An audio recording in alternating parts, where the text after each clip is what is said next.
आज Doubtnut app download करें। Doubtnut पर अपने सभी गणित, रसायन विज्ञान, भौतिक विज्ञान और जीव विज्ञान के डाउट्स का करो सफाया। बस प्रश्न की फोटो खींचो, एक ही प्रश्न को क्रॉप करो और तुरंत वीडियो सोल्यूशन पाओ। अभी डाउनलोड करें। देखिए वो तो सवाल में दिया गया कि एक धनावेशित कण एक्स वाई तल में एक्स अक्ष के अनुदिश चलता है। ध्यान से देखिए, ये एक्स वाई तल में एक्स अक्ष के अनुदिश ये चल रहा है। एक बिंदु P के आगे विद्युत तथा अथवा चुंबकीय क्षेत्रों की उपस्थिति के कारण कण के मार्ग में अकस्मात परिवर्तन आ जाता है। एक्स वाई तल में दिखाया गया वक्र जो है वो अवृत्ताकार है ना। तब ध्यान से देखिए बच्चों, निम्न कथनों में से कौन सा सही होगा ये हमसे पूछा गया है। ये हमारा अ, ये हमारा ब, ये हमारा स और ये हमारा द।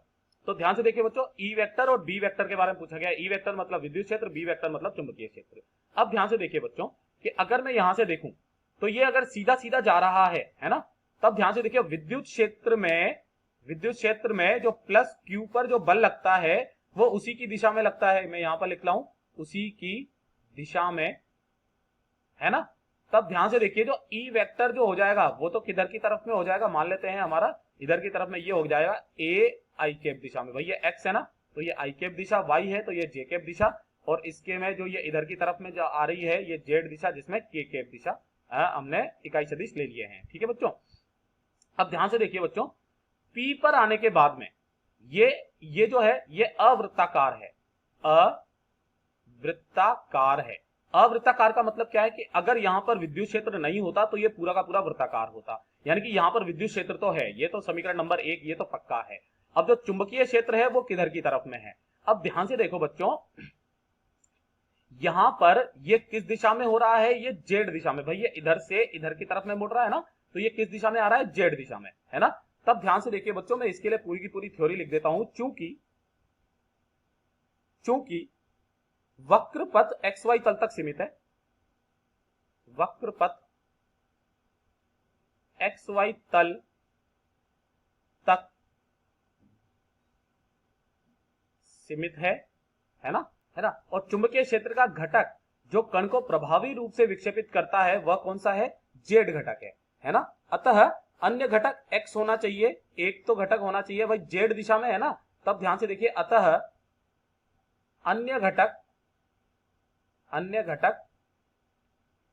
एक्स होना चाहिए, क्योंकि इस तरफ में क्या है बच्चों, इस तरफ एक्स होना चाहिए, है ना। एक्स होना चाहिए, है ना।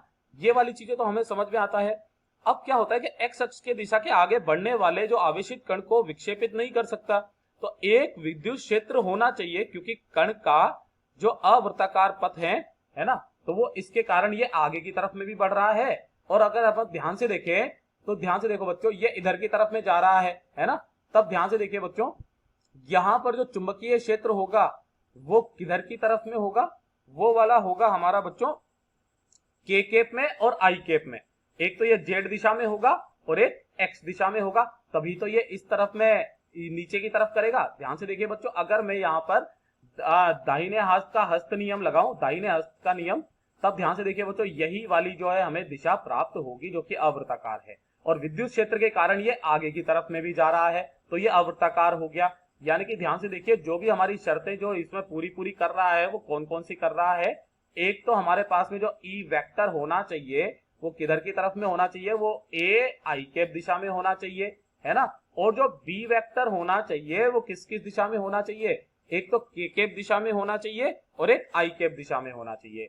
तो जब आप आई क्रॉस के करोगे तभी तो जाकर के ये नीचे की तरफ जाएगा। ध्यान से देखिए बच्चों, जब आप ये अपने पास में आई, ये जे और ये के कुछ इस तरीके से होता है, तो जब आप ऐसे करके ऐसे जाते हो ना, तब आपको प्राप्त होता है जब आप दक्षिणावर्त घूमते हो। तो ध्यान से देखिए बच्चों, जब आप करते हो आई क्रॉस जे, तब आपके पास में क्या आता है, के आता है ना। जब आप करोगे के क्रॉस आई, तो आपके पास में क्या आ जाएगा, जे केप आ जाएगा, है ना। के क्रॉस आई तो आपके पास में क्या आ जाएगा, जे केप आ जाएगा, है ना। और उसी तरीके से आप करोगे, अगर उल्टा करोगे इसको, आई क्रॉस जे, है ना, आई क्रॉस जे, तो क्या आ जाएगा, वो आ जाएगा मेरे पास में आई क्रॉस के करोगे ना, तब आपके पास में कितना आ जाएगा, माइनस का जे केप, यानी कि नीचे की तरफ। अब ये किधर जा रहा है, ये नीचे की तरफ ही जा रहा है। ध्यान से देखिए बच्चों, तो आपको क्या करना पड़ेगा, आई क्रॉस के केप, है ना। तो ध्यान से देखिए बच्चों, के केप क्रॉस आई केप, है ना। तब ध्यान से देखिए बच्चों, इसके लिए जो आ जाएगा मान लेते हैं, तो ये जो हो जाएगा हमारे पास में, एक तो इसमें k का घटक आ जाएगा k कैप का, और प्लस एक आ जाएगा अपने पास में i कैप का, है ना, क्योंकि i और j के x और z जो अक्ष हैं इन्हीं के अनुदिश तो ये नीचे की तरफ जा रहा है, नीचे की तरफ जा रहा है, तो i क्रॉस j, है ना। तो तब ध्यान से देखिए बच्चों, यहाँ पर जो हो जाएगा हमारे पास में, एक तो z का घटक होना चाहिए जिसको हमने c नाम दे दिया है ना, और a का जो है वो हमने a नाम पहले ही दे दिया था।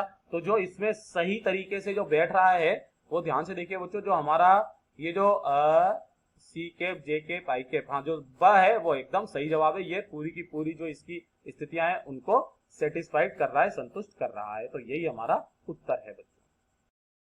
कक्षा 6वीं से 12वीं से लेकर नीट, IIT, JEE वो एडवांस के लेवल तक 1 करोड़ से ज्यादा छात्रों का भरोसा।